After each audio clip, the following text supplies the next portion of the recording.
আসসালামু আলাইকুম। আমার নাম বর্ষা আক্তার। আমি কিছু জীবনের গল্প নিয়ে আপনাদের সামনে আসছি। আমি অনেক কষ্টে জীবনযাপন করি। আমার একটি মেয়ে আছে, 3 বছর হচ্ছে। মেয়েটিকে আমি ভালো মতো করে মানুষ করতে পারতেছি না। মেয়েটিও খুব কান্না করে, কারণ বাবার অভাব সেও বুঝতে পারতেছে। আর আমারও একটু ভালো একটা মনের মানুষ প্রয়োজন। এই তো কোনো কেউ তো পাশে থাকতেছে না, তবে মেয়েটির জন্য আমি একটি ভালো মনের মানুষ চাইতেছি।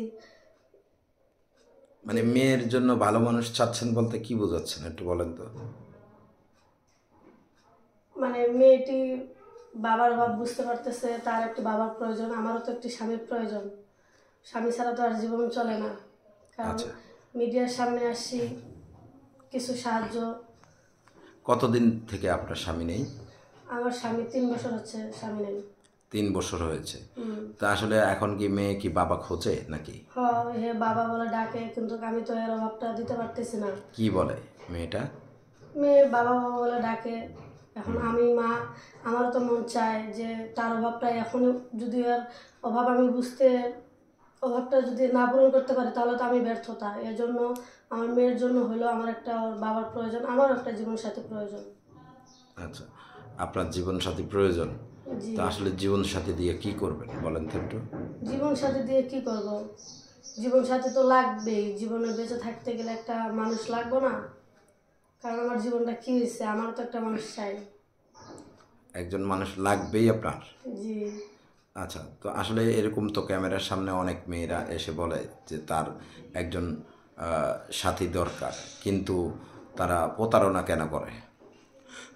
প্রতারণা কারা করে ভাইয়া? প্রতারণা তো ওরাই করতেছে, কারণ ওরা তো পাশে থাকতে চায়, 2-3 দিন কথা বলে পাশে থাকতেছে না। এই জন্য তো ভালো একটা মনের মানুষ আমরাও যে তাদেরকে গ্রহণ করবো এটাও তো বিশ্বাস পাচ্ছি না, কিন্তু কেউ তো দায়িত্বও নিতেছে না, পাশেও থাকতেছে না।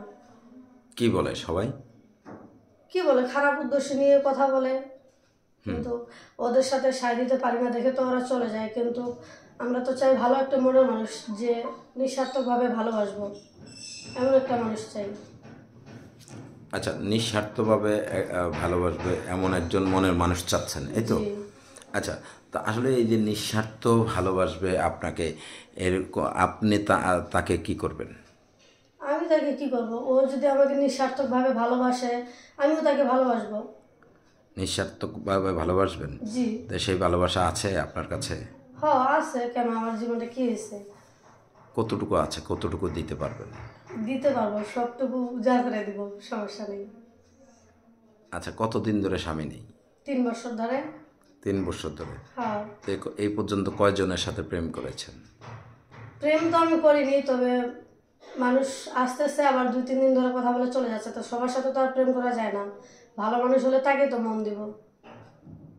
ভালো মানুষ হলে তাকে মন দিব। তার কিভাবে সাথে মন না প্রেম দিবেন? করবো, ভালোবাসবো। তার সাথে প্রেম করবো, ভালোবাসবো। যে আসবো সে তো বুঝতে পারবো যে কিভাবে তাকে ভালোবাসা দিব। আচ্ছা, তা আসলে কিভাবে দিবেন একটু যদি বলতেন। মন উজাড় করে দিব। মন উজাড় করে। জি। তো এই যে সবটুকু 3 বছর দিয়ে। ধরে যে স্বামী নেই আপনার, তো সেই ভালোবাসাগুলো কাকে দিয়েছেন? কাকে দিব? জমিয়ে রাখছি। জমিয়ে রেখেছেন? জি। আচ্ছা, আপনার জীবনে প্রথমত ঘটনাটা কি ঘটেছে একটু যদি বলতেন। আসলে আপনার স্বামী কি হয়েছে? আসলে আমার স্বামী আগে তো নেশা করতো, আবার খেলতো, তারপরও অত্যাচারও করতো। কি খেলতো? জুয়া খেলতো। আচ্ছা, তো আপনাদের বিয়েটা কিভাবে হয়েছে? বিয়েটা হয়েছে প্রস্তাবের মাধ্যমেই। প্রেম করেন নাই? না, আচ্ছা, প্রস্তাবের মাধ্যমে বাবা বিয়ে দিছিল। তারপর? কিন্তু ডেইলি দিন এরকম করে অত্যাচার করে আমার সাথে, তারপর বাজার দেয় না। আমি যদি এগুলো চাই আমাদের ধরে মারে। তো আর নেশা করে তো বাসায় আসে আমার সাথে অত্যাচার করে, তাহলে এরকম স্বামীকে আমি রাখি কি করব? আচ্ছা, আপনি কি আপনার স্বামীকে নিজেই ডিভোর্স দিয়েছেন? জি। আচ্ছা, তো আপনি চেষ্টা করেন না আপনার স্বামীকে ভালো পথে আনার? চেষ্টা করছি, কারণ যে স্বামী নেশাব্রত হয়ে অন্ধের মতো নেশা খায় তাকে কিভাবে ফিরিয়ে আনবো? কারণ সে নেশা ছাড়া কিছুই বুঝে না। আপনি কি চেষ্টা করেছেন তাকে ভালো পথে আনতে? একটা স্ত্রী হয়ে একটা স্বামীকে ভালো পথে ফিরিয়ে আনার চেষ্টা করবো না? কেউ কি চায় যে তার স্বামী খারাপ পথে চলে যায়? কতটুকু চেষ্টা ছিল আপনার ভিতরে? অনেক চেষ্টা ছিল, কিন্তু আমি ব্যর্থতা, ওরে ভালো পথে ফিরিয়ে আনতে পারিনি। আচ্ছা, তো আসলে স্বামী ডিভোর্স দেওয়ার পরে অন্য কোথাও বিয়ে বসেন না কেন?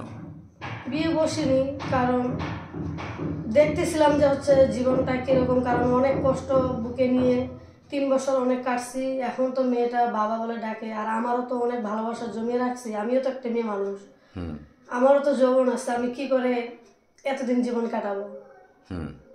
তা এলাকার আশেপাশে কেউ বিয়ের প্রস্তাব দেয়নি? প্রস্তাব দিলেও আমি বিয়ে করিনি, কারণ এলাকার ছেলে তো সব যৌতুক নিতে চায়, তারপরে হচ্ছে বেশি একটা সুবিধার না। তাহলে কি আপনি কি যৌতুক ছাড়া বিয়ে বসতে চাচ্ছেন? আমি তো অসহায়, আমি আমার যৌতুক দিব কোথা থেকে? আচ্ছা, তো আপনার সাথে যোগাযোগের কি ব্যবস্থা আছে? মোবাইল নাম্বার আছে। তো ফোন নাম্বারটি বলুন। দর্শক, আপনারা যেখানে আছেন, আপনার নাম কি? বর্ষা। বর্ষা।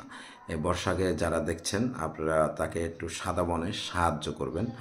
অযথা কেউ প্রতারিত হবেন না কিংবা প্রতারণা করবেন না।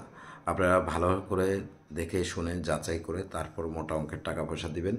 কেউ প্রতারিত হবেন না। এবং বিয়ে শাদীর বিষয় ইউটিউব কর্তৃপক্ষ দেখে না। আমরা বারবার প্রত্যেকটা ভিডিওতে বলে দিচ্ছি, বিয়ে শাদীর বিষয় আমরা কখনো দেখিনি, দেখব না।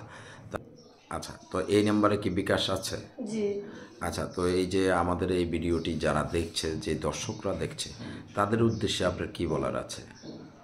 আমার শুধু একটাই বলার আছে ভাইয়া, যে আমার সাথে মিথ্যে আশা কেউ যাতে না দেয়, আর প্রতারণা যাতে আমার সাথে না করে, কারণ আমার জীবনটা অনেক কষ্টের। এই জন্য ভাইদের কাছে অনুরোধ চাই যে যদি আমার পাশে থাকতে পারে ভালোভাবে থাকুক, যেন মিথ্যে আশ্বাস যেন না দেয়। আর তারা যেখানে আছে আমি দোয়া করব তারা যেন ভালো থাকে। আচ্ছা, তো তাদের জন্য দোয়া করবেন, তারা যেন ভালো থাকে। তো এই পর্যন্ত কি কেউ আপনাকে মানে বলে নেই যে আমি তোমার জীবনের সারা জীবনের দায়িত্ব নিব কিংবা তোমার সাথে থাকবো? না রে ভাইয়া, এই পর্যন্ত যদি আমাকে বলতো তাহলে তো আমার মিডিয়ার সামনে আসতে হতো না। তারা নিয়ে তো জীবন কাটাতাম, কিন্তু এরকম তো ভালো মানুষ পাইনি আমি। এরকম ভালো মানুষ একজনও পান নাই? না।